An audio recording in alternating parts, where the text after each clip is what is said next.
Hey, what's up guys? So in this video, we will see does the iPhone 17, the 17 Pro and the 17 Pro Max support reverse charging or not? Now there are two methods of reverse charging. There is wireless reverse charging and wired reverse charging. Now if we talk about the wireless reverse charging option, so the answer is no.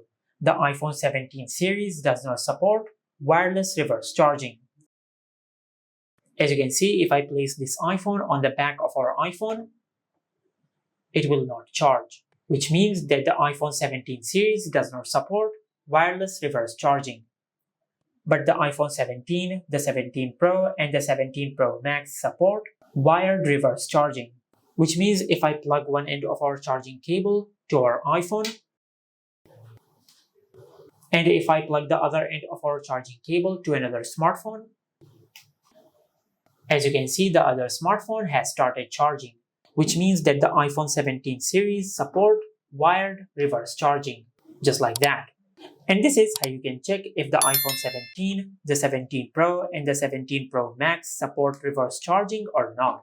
Make sure to like, comment, and subscribe. Thank you for watching.